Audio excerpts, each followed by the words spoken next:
Jack and the Beanstalk, a Ladybird book.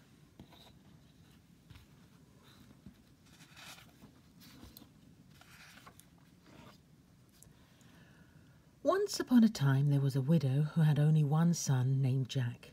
He was a lazy boy. He would not go out to work for his living, nor would he do much work for his mother at home. Yet Jack was not altogether a bad boy. He was kind-hearted and pleasant, and his mother was very fond of him. Jack and his mother lived in a tiny cottage, and they were very poor.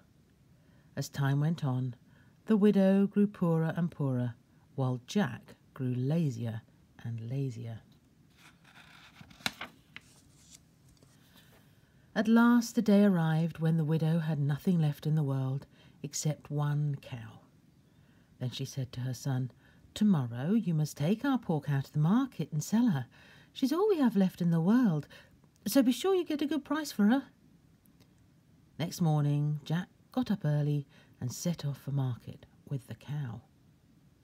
On the road he met a butcher who asked him where he was going with the cow. "Taking her to market to sell her, sir," Jack told him. "I'll make a bargain with you," said the butcher to Jack. "I'll exchange these beans for your cow." He showed Jack some strange-looking beans, all of different colours, which he was carrying in his hat. "I'd be a fool to exchange my cow for your beans," said Jack. "Ah, these are not ordinary beans," replied the butcher. "They're magic beans." Jack thought what a fine thing it would be to have some magic beans. So he agreed to the bargain. He gave the cow to the butcher, put the beans in his pocket, and set off for home. Jack's mother was surprised to see him back so early. She thought he must have got a fine price for the cow. "Look, mother," cried Jack, "I've made a good bargain. I've exchanged our cow for these beans." His mother was very, very angry. "You bad, stupid boy," she said, "now we shall surely starve." And in her anger, she threw the beans out of the window and pushed Jack upstairs to bed without any supper. "But they're magic beans," wailed Jack, "so I thought it was a good bargain." But his mother was too angry to reply. The next morning Jack woke early, feeling very hungry. His room was much darker than usual. When he went to his window, he found he could hardly see out. There seemed to be a large tree in the garden where none had grown before. Jack ran downstairs and discovered that it was not a tree that was growing in the garden, but a huge beanstalk. It had sprung up during the night from the magic beans that his mother had thrown out of the window.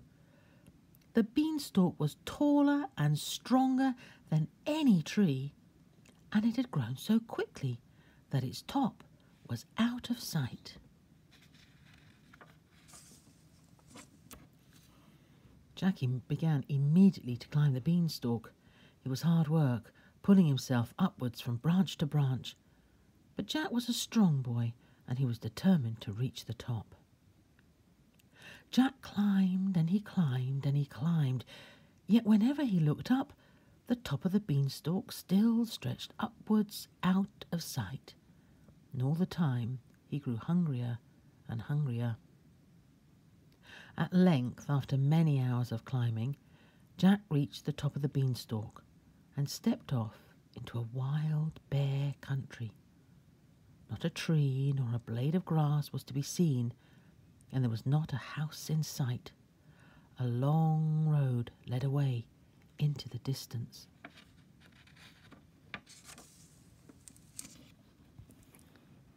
Jack set off along the road, and soon he met an old woman. "Good morning, Jack," she said. Jack was amazed that she knew his name. "I know all about you," said the old woman. "You're now in a country belonging to a wicked ogre. When you were a baby, this ogre killed your father and stole all that he possessed. That's why your mother is now so poor.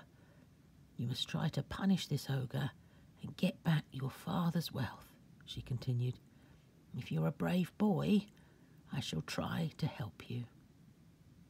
At that, the old woman disappeared, and Jack went forward along the lonely road. Towards evening, Jack came to a castle. He knocked on the great door, and a woman opened it. She looked startled when she saw Jack. "Oh, I'm very tired and hungry," said Jack. "Please, can you give me some supper and a bed for the night?" "Oh, my poor boy," cried the woman. "Do you not know where you are? My husband's an ogre. He eats people. He'd be sure to find you and eat you for his supper." Jack felt afraid when he heard this, but he was too tired and hungry to go another step, so he pleaded with the woman to take him in. At last, the ogre's wife agreed, and she led Jack into her kitchen. There she set a fine supper before him, which Jack enjoyed so much that he soon forgot his fears. Scarcely had he finished eating when the ground was shaken by the sound of heavy, stamping feet. Then 3 loud knocks were heard on the door. It was the ogre returning home. Jack's heart began to thump. The ogre's wife began to shake. She snatched Jack up and pushed him into the oven, which fortunately was nearly cold, and then she went to let her husband in. The ogre stalked into the castle, sniffed round the kitchen and roared, "Fee, fo, fi, fum, I smell the blood of an Englishman. Be he alive or be he dead, I'll grind his bones to make my bread." "Nonsense," said the ogre's wife, "you're dreaming." And she set an enormous meal on the table before him. As the ogre was hungry, he sniffed no more, but sat down and began to eat. Jack peeped at the ogre through a crack in the oven door. He was astonished to see how much the ogre ate and how quickly he pushed the food into his mouth. When the ogre had finished his meal, he shouted to his wife, "Bring me my hen." She brought it to him, and he sent her off to bed without a word of thanks. Then the ogre placed a hen on the table and shouted, "Lay!" whereupon the hen laid a golden egg. "Another!" roared the ogre, and another golden egg was laid. Again and again, in a voice of thunder, the ogre shouted, "Lay!" and the hen obeyed, until 12 golden eggs were on the table. Then the ogre fell asleep in his chair, and he snored so loudly that the castle shook. As soon as Jack heard the snores of the ogre, he crept out of the oven. He seized the hen, tucked it under his arm, and tiptoed out of the castle. Then he set off running along the road as fast as ever he could. On and on he ran until at last he came to the top of the beanstalk. He climbed down quickly and took the wonderful hen to his mother. She, poor woman, was delighted to see her son again, and when Jack set the hen on the table and ordered it to lay a golden egg, she could not believe her eyes. Every day the hen laid another golden egg. By selling the eggs, Jack and his mother were able to live very comfortably and had no need to worry. They lived happily in this way for many a long day. But after some time, Jack began to long for more adventure. He thought of what the old woman had told him and how the ogre had stolen all his father's riches. Jack determined to visit the ogre's castle again. He disguised himself so that the ogre's wife would not know him. Then he began to climb the beanstalk for the second time.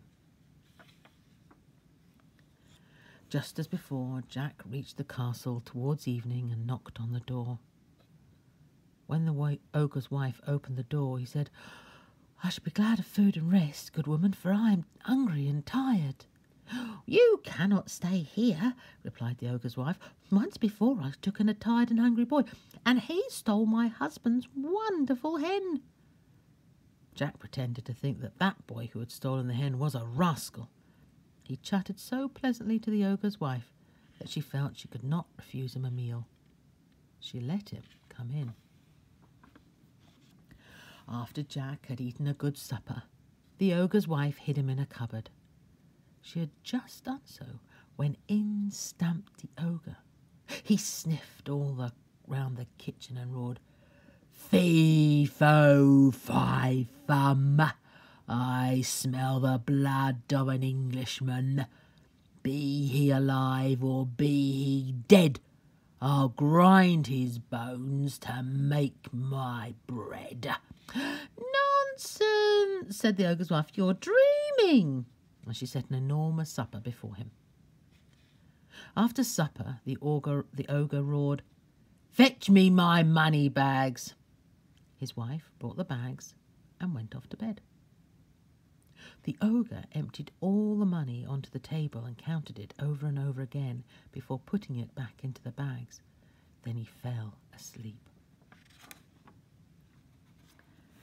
As soon as Jack heard the ogre's loud snores, he crept out of the cupboard and picked up the money bags. They were much heavier than he had expected, but he managed to sling them over his shoulder. Then he let himself out of the castle as quietly as possible. Jack could not run along the road because the money bags were so heavy. He was afraid that the ogre would waken up and follow him, but he reached the top of the beanstalk safely. Once more, Jack's mother was overjoyed to see him, and when he emptied the money bags onto the table, she was astonished. Jack and his mother now had all that they could wish for. With the money that Jack had brought from the ogre's castle, they built a bigger house and bought furniture and fine clothes and food. The widow said to her son, "Now that we are rich, I beg you not to venture up the beanstalk again." But Jack would not promise this. For a long time, Jack and his mother were well content. Then Jack began to long for more adventure, and to think that the giant had not yet been punished enough. He determined to visit the ogre's castle once more. This time, Jack used another, different disguise. He hoped that the ogre's wife would not recognise him, and that he would be able to persuade her to invite him into the castle. Then for the third time, Jack climbed the beanstalk, followed the same path, and arrived at the castle door. The ogre's wife did not recognise him, and he begged for a night's lodging. "No, no," she cried, "you cannot come in here. The last 2 tired boys who I took in were thieves. One stole a wonderful hen, and the other some money bags. No, no, you cannot come in." Jack begged, and at last the ogre's wife took pity on him, asked him in, and gave him some supper. Then she hid him in the copper in which she washed her clothes. Soon the ogre came home and, sniffing round the kitchen, roared, "Fee, fo, fi, fum, I smell the blood of an Englishman. Be he alive or be he dead, I'll grind his bones to make my bread." "Nonsense," said his wife, "you're dreaming." And she set an enormous supper before him. After supper, the ogre shouted, "Bring me my harp." The ogre's wife brought a beautiful golden harp and set it on the table before him. Then she went off to bed. "Play!" roared the ogre, and the harp began to play of its own accord. Jack had never heard such sweet music as it played. The harp continued to play until the ogre was almost asleep. Then he shouted, "Stop!" and the music ceased. As soon as Jack heard the loud snores of the ogre, he jumped out of the copper and seized the harp. But no sooner had he touched it than the harp called out, "Master! Master!" The ogre woke up in a fury to see Jack making off with his harp. "You are the boy who stole my hen and my money bags," he bellowed. The ogre was still drowsy with sleep and heavy with food and wine, so he was not as speedy as usual. Yet he staggered to his feet and set off after Jack. Jack was terrified, but he did not put the harp down. Slinging it over his shoulder, he ran for his life towards the beanstalk. And all the way along the road, the harp continued to cry, "Master, master!" Jack was too frightened and too short of breath even to think of saying "stop" to it. Looking over his shoulder, Jack saw the ogre striding after him. Then he ran as he had never run before in his life. Jack reached the top of the beanstalk safely, but the ogre was close behind him. He scrambled and slid down the beanstalk, shouting, "Mother, mother, bring me the axe quickly, the ogre's coming." Then Jack's mother picked up her skirts and, running more quickly than she had run since she was a little girl, she brought her son the axe. By then the ogre was climbing rapidly down the beanstalk. Jack swung the axe with all his strength and gave one mighty blow at the beanstalk. The beanstalk toppled down, and there was a tremendous thud as the ogre was thrown headlong to the ground. He fell dead in Jack's garden, and so big was he that he filled it from end to end. Pointing to the ogre, Jack said to his mother, "He killed my father and robbed us of all our wealth." At that moment there appeared the old woman who had talked to Jack. She had told them that she was really a fairy, and that she had lost her magic power and been unable to prevent the ogre killing Jack's father. It was she who had made Jack take the magic beans in exchange for the cow. She had wanted him to climb the beanstalk, and she had led him to the ogre's castle and helped him there. "Your troubles are now over," the fairy told Jack and his mother. "You'll want for nothing, and you'll be happy as long as you live." And it happened as the fairy had said, and Jack and his mother lived happily ever after.